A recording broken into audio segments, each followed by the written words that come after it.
Okay madam, అబ్రాడ్లో సేఫో కాదు అన్నట్లు కూడా చాలా మంది సందేహం, అపోహని పడుతూ ఉంటారు. సో అటువంటిప్పుడు ఏం చెప్తారు? ఏం లేదమ్మా, సేఫ్ ఎందుకు ఉండదు. ఇప్పుడు గన్ కల్చర్ ఉన్నది మనమే అవాయిడ్ చేస్తూ ఉంటాం. చెప్పాలంటే యూనివర్సిటీ ఎక్కడ అని అడుగుతాము, ఎక్కడ గన్ కల్చర్ ఉంటుందో తెలుసు మనకి కూడా, జాగ్రత్త చెప్తాము.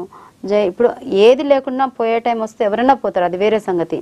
కానీ అబ్రాడ్లో సేఫ్ లేదని అనద్దు, చాలా సేఫ్టీ ఉంది. అక్కడ కూడా చాలా బాగుంది. పిల్లలు అర్ధరాత్రి వెళ్ళిపోయినా సేఫ్గా వాళ్ళ ప్లేస్కి రీచ్ అయిపోతున్నారు, చాలా బాగున్నారు. అట్లేం లేదు. మనం ఉండేది మన ఫ్రెండ్స్, మన యాక్టివిటీస్ మన కంట్రోల్లో మనం పెట్టుకోవాలి. మనం వెళ్ళిన పర్పస్ ఎడ్యుకేషన్ వెళ్ళారు కాబట్టి మీ టైమింగ్స్ ఎంత ఉంటాయి? లిమిటెడ్గా ఉంటాయి. నీ రూమ్మేట్స్ ఎవరున్నారు?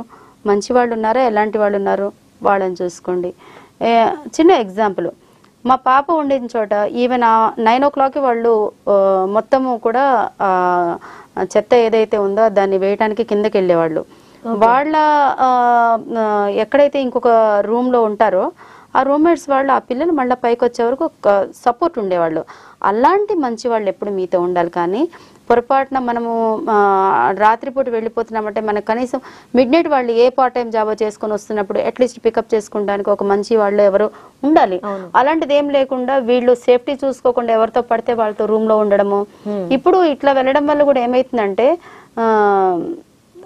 అమ్మాయిలు అబ్బాయిలు కలిసి ఉండడం వల్ల పేరెంట్స్ కి కూడా కాన్ఫిడెన్స్ తగ్గిపోతుంది. అది మనం మన పిల్లల్ని పెంచే దాని మీద ఉంటుంది.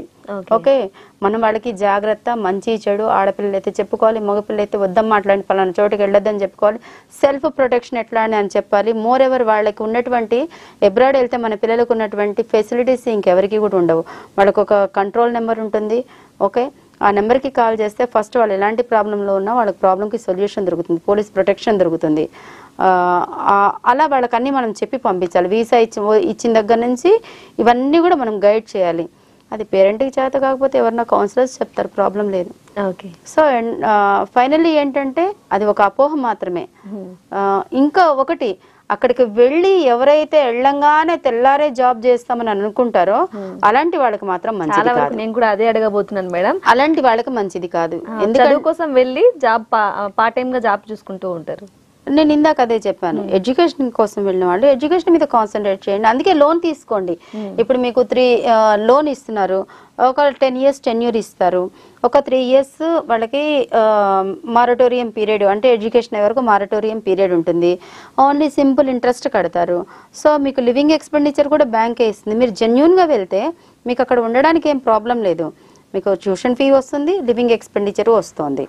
సో అక్కడ మీకు ఉండడానికి ఏం ప్రాబ్లం లేదు కాబట్టి యూ కెన్ సర్వైవ్.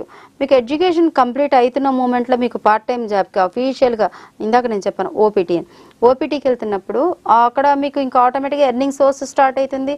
మీరు తీసుకున్న లోన్ కూడా within 3 years you can complete. 1.5 year 2 years course ఉంటుంది. తర్వాత మీరు ఒక 1.5 yearలో లోన్ క్లోజ్ చేసుకోవచ్చు. ఇలాంటివి చేసే వాళ్ళకి ప్రాబ్లం లేదు. బట్ వెళ్ళంగానే ఏదో సంపాదించేస్తామని ఏది లేకుండా ఫేక్ ఫండ్స్ అది చూపించుకొని వెళ్ళే వాళ్ళకి మాత్రం 100% సూటబుల్ కాదు.